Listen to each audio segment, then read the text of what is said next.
right, so when I left off, I was partially, I had a couple frames done here. Now I've got the whole thing finished. If I press play on this, that's not play, that's play. If I press play, you can see a very choppy sort of walk happening. And that's okay. That's kind of what we're aiming for, is that choppy sort of walk at the moment. Now, here's the thing. Once you're done with all your images, you don't need this source layer anymore. So I'm just going to target that one and throw it away. Okay. Once I've got that and it's just this guy sitting there, okay, I can hit play. You can see that silly choppy walk again. When I hit this back arrow, you're going to see it goes back and that other thing is gone because it was built into the movie clip. And now I can take this guy and move him up into position here. And I'm actually going to move that little dot into his center. You saw that dot floating out there. That was kind of a remnant because it had that larger image. You do want that dot in the center. And then once I move him up here, if I control enter to test my movie, you can see I now have him walking in place. All right, so that is the objective. That's what you're going for. So you can see the hat is moving, the belt, the ribbons behind it have a little bit of movement going on. All right. Now, the next thing is where you're going to start creating a background for this. Okay. So for that, we need to drop it onto another layer. Now, right now, if you take a look here, this is what a movie clip does. I tested my movie and it's only one frame and you don't see anything happening. If I go out here to 2 seconds of movie and press F5 and play, nothing happens. Okay, the movie, the animation is built into that movie clip. Okay, so let me undo that. I don't want all that stuff in there. Okay, and what I'm going to do is call this my walking layer. Okay, and I want to add a background. Okay, now what they do in animation when they are making a character walk is typically they'll just make a character walking in place like this, and they'll make a background that's moving. Okay, so I'm going to add a new layer here. I'm going to call this background. And let's go ahead and drag this down. All right, and from here, let's go ahead and make some things that are going to be the background. Now, I'm going to go ahead and lock this walking layer so that it doesn't move any place, but let's go ahead and draw in. What am I even drawing here? Well, that is weird. All right, let's go to my rectangle tool and look at properties. And fill, for some reason, is set to that. I need fill set to a color here. I want it to be a ground-like color, so let's choose something in this orangey. No, I don't like that color at all.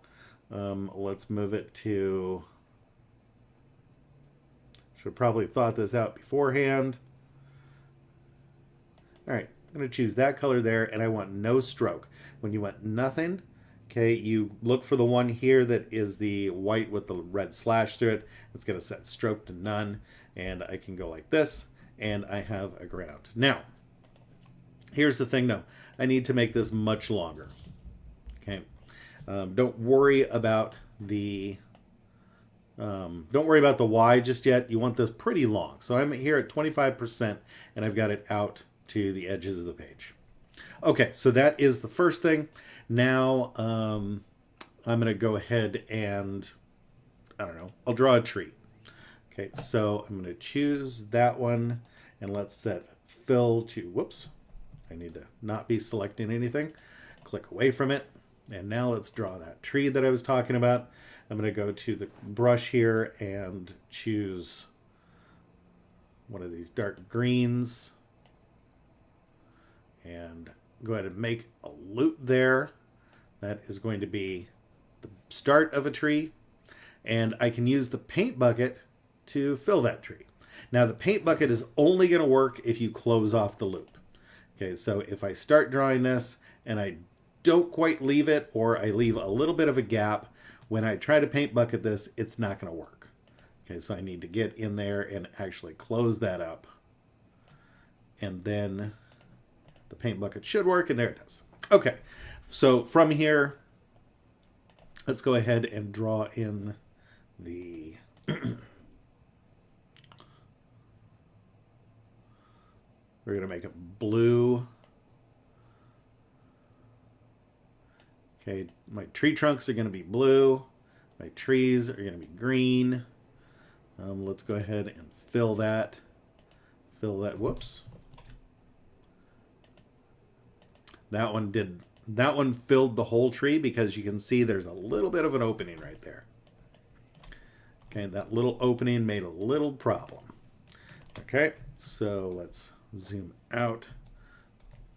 No, let's zoom back in. Let's fix that little opening. Now you can put whatever you want in terms of a background.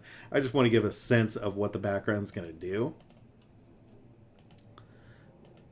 And unfortunately, I went and drew this all on the same layer, so that's going to be a little bit of a problem.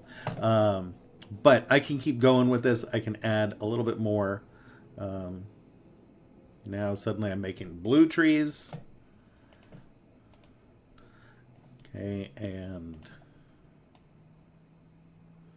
let's add something there. Let's add something right there.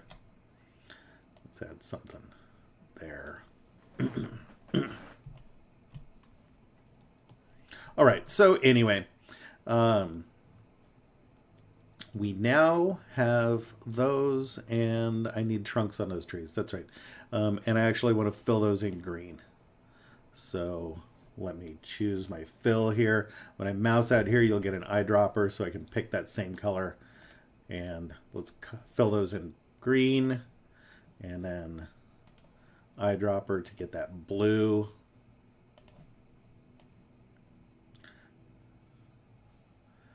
Now, one of the key things with my tree trunks here is I need to make the tree trunks, the ground part of it, not go lower than his feet. If it does, then I need to raise my ground overall, which I've got enough space I can do that. All right, so I fill, whoops. Got another one I need to fix. I'm just going to leave it for now. You guys can fix yours if it's doing that, but I don't want to take up more of your time than I need to. Okay, and last one. Okay, so here's how the background's going to work. Let's say I want this to be a 2-second animation. So I'm going to go out here to 2 seconds, which is 48 frames, and I'm going to press F5 on a walking layer. Okay, and then what we're going to do with the background is let's go ahead and start it up right there. I need to go to the move tool, and I'm going to move it starting right here. Okay, so you can see that it's right there, and I'm going to press F6 for a duplicate, and I'm going to move it some. F6, move it some, F6, and basically I want to do this until it gets to the 2-second mark. If you find that you're moving it too far, or it's getting through too fast, you'll have to go back. Pretty much the way that it works. Okay, I'm just estimating, so hopefully I'll be okay with this. The other option would be draw more background. Okay, which could work. And you know what? I might actually do that one with this one. Okay, so let's go ahead and set that up like that. And now I need another rectangle here in this yellow. And by this yellow, I mean that yellow, not. Select that. Paint bucket, fill it. Okay, and then let's go F6. Move it some. Move it some. And that should give me enough room. And if it doesn't, I haven't added anything to it, so it's not that big a deal if it just stopped right there. Because visually, we're not going to be able to tell.